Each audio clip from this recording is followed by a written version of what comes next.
In the dimly lit corridors of the Vatican, a young Swiss guard discovers a shocking conspiracy threatening the Pope's life, revealing corruption deep within the Church.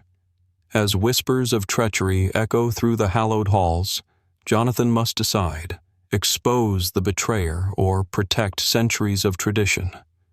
But what happened next will shock even those who thought they'd seen everything. But first, let's go back to the beginning. Amidst the towering marble columns and grandiose frescoes of the Vatican's sacred halls, Jonathan Miller navigated the silent labyrinth of tradition, his heart a tumult of conflicted loyalties. The echo of measured footsteps on ancient stone reverberated through the corridors, each step a reminder of the solemn duty he had sworn to uphold. Dressed in the traditional uniform of the Pope's Swiss Guard, its vibrant hues contrasting starkly with the weight of his current burden, Jonathan felt the invisible chains of history and expectation binding him inexorably to his post. To Jonathan, the Swiss Guard had always epitomized an unyielding bastion of fidelity and honor. Raised on tales of valor and sacrifice, he had yearned to don the uniform and serve as a guardian of the pontiff himself. Yet now that meticulously crafted image lay shattered like stained glass, leaving him grappling with shards of incredulity and outrage. The realization that a man of such high standing, Cardinal Richard Davis, was entangled in a plot fueled by ambition and deceit cut deep into the core of his beliefs. The cardinal's clandestine machinations were not merely treacherous, they threatened to desecrate the very sanctity Jonathan had vowed to protect. Navigating this dual world of ceremonial splendor and clandestine menace required a frenetic balancing act. Each encounter with Davis under the Vatican's gilded ceilings was a meticulously crafted charade, an intricate dance of polity and subterfuge. To the casual observer, their exchanges appeared to be nothing beyond the respectful nods and glances shared between cleric and guard. Yet underneath lay a turbulent sea of animosity and a dangerous game of wits, as Jonathan meticulously gathered incriminating fragments of conversations and surreptitiously noted clandestine meetings.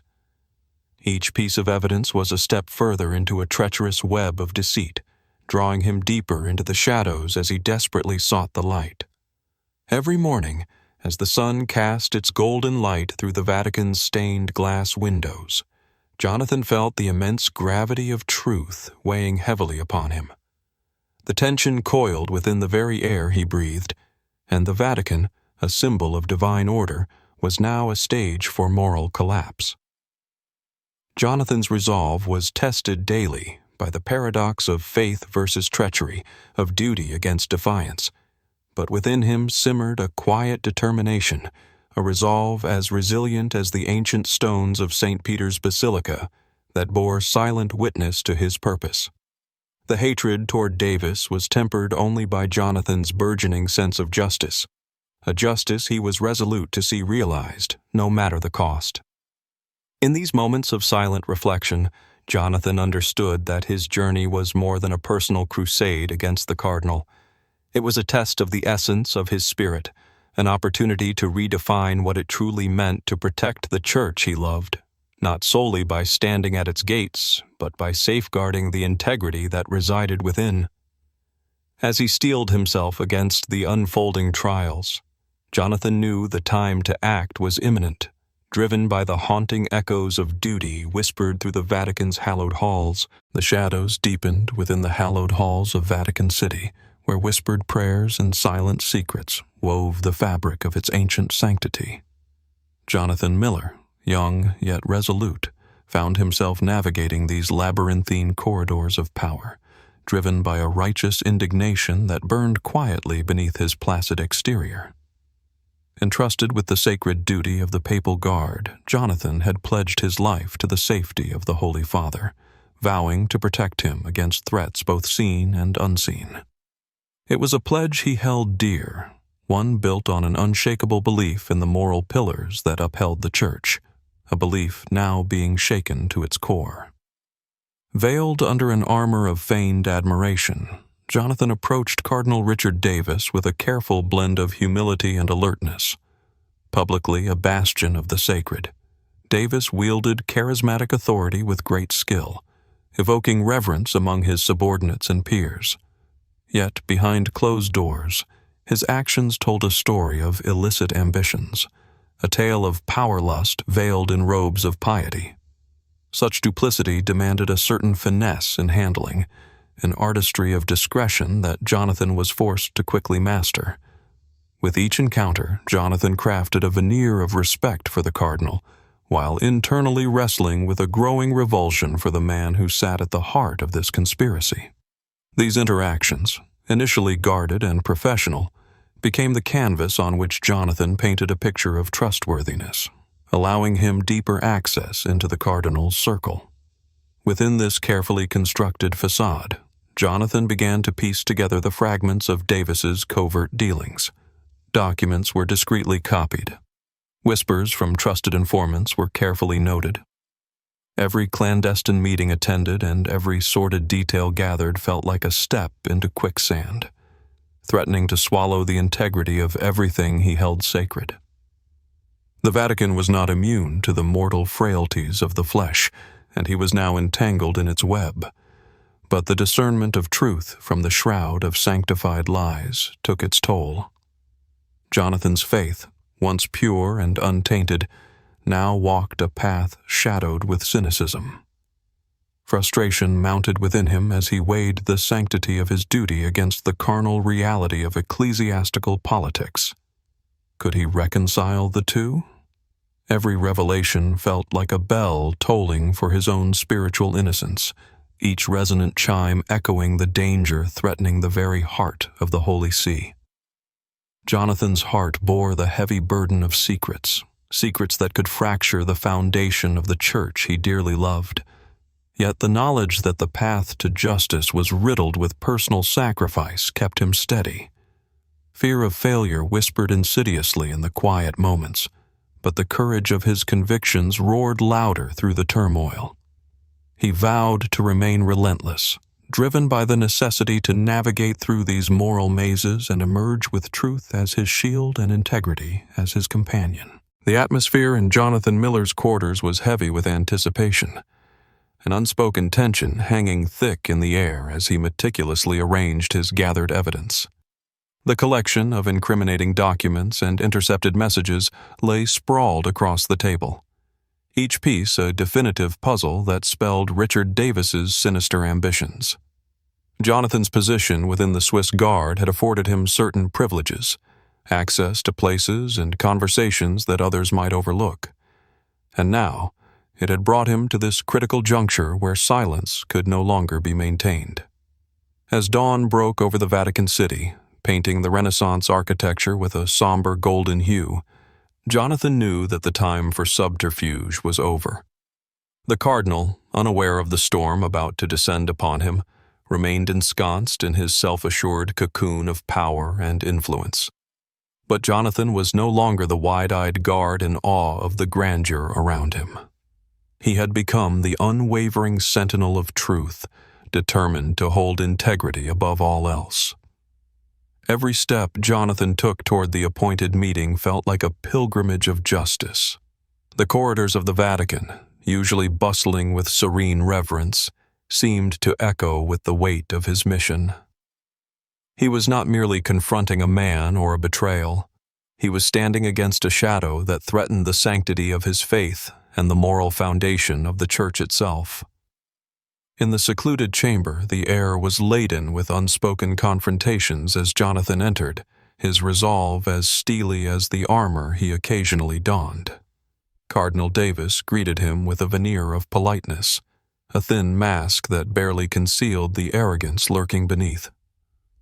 Jonathan wasted no time. Pleasantries were an indulgence he could not afford. He laid out his evidence methodically, each piece an eloquent testimony to Davis's treachery. The cardinal's initial reaction was a mix of disbelief and indignation, his attempts to dismiss Jonathan's findings failing under the weight of undeniable proof. There was no room left for deception. As Jonathan spoke, his words were imbued with a righteousness that rendered Davis's protests hollow. Here was a man caught in the web of his own making, staring down the consequences of a path taken in darkness and deceit. Jonathan's proposition was clear and simple: confession in exchange for redemption. It was not a deal born out of weakness, but of hope for repentance. Yet Davis, initially struggling with defiance, soon saw the writing on the wall.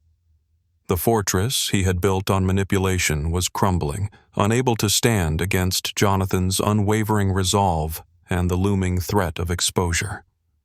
Resignation was Davis's only path, an act of self-preservation cloaked in the guise of penitence. Jonathan watched as the cardinal's ambitions disintegrated, his dreams of control dissipating like smoke in the face of relentless truth. The young guard's heart was heavy with the realization that victory here was steeped in sorrow, a necessary sacrifice to cleanse the church's conscience. When the Pope later acknowledged Jonathan's courage in a solemn ceremony, it was not only an act of gratitude, but a beacon to all who served the church. It was a reminder etched into the sacred stones of the Vatican: vigilance in the pursuit of justice, the silent guardian against the darkness that lurks even in the holiest of places. For Jonathan, it was a moment of profound humility, a reaffirmation of the ideals he had sworn to uphold, knowing that in silence and strength, true victory had been won. Jonathan stood in the quiet solitude of the courtyard, the early morning light casting long shadows across the meticulously kept cobblestones. The air was crisp, a gentle reminder of the tumultuous yet transformative days that had just passed. As he took a deep breath, he could almost taste the anticipation and tension that had pervaded the Vatican during those harrowing weeks. Yet, the culmination of his clandestine endeavors had ensured not only the Pope's safety, but had also lifted a veil of ignorance from an institution he once thought immutable. The Vatican's ancient walls, embossed with centuries of history and sanctity, now felt different to Jonathan. They no longer exuded the same untouchable holiness. Instead, they had become a canvas for a story of human imperfection overlaid by divine pursuit. His mind flickered back to the intense moments of uncertainty where every encounter with Cardinal Davis was a delicate dance of pretense and truth. Jonathan recalled the cardinal's silhouette, an imposing figure masked by robes of righteousness, a stark reminder of the deceptive facades people wore to cloak their misdeeds. Despite his triumph, Jonathan was acutely aware of the bitter taste of the revelations he had unearthed. The church, a beacon of hope and faith for millions, had shown him a darker side, one where ambition and power could distort the very essence of its mission. Yet, this realization did not embitter him.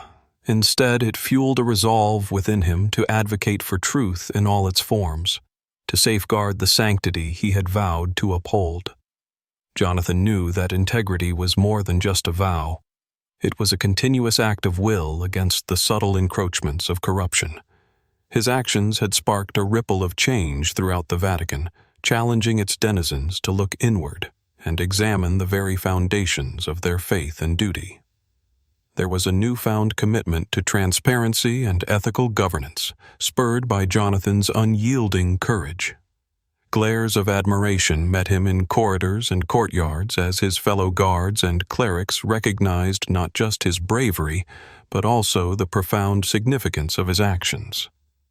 Though hailed as a hero, Jonathan dismissed the accolades with humility, viewing each acknowledgement as a reminder of his obligations. The impact of Jonathan's audacity, however, extended beyond mere institutional reform. It breathed life into long overdue conversations on morality, accountability, and renewal. The halls of the Vatican now reverberated with a renewed sense of purpose, a legacy he hadn't anticipated, but eagerly embraced. Into the future, Jonathan carried the lesson that faith, when intertwined with justice, could move mountains, a truth he was now irrevocably a part of. The Vatican, with all its towering grandeur, had become more than a sanctuary. It was a testament to the resilient spirit of those who dared to demand better of themselves and those around them.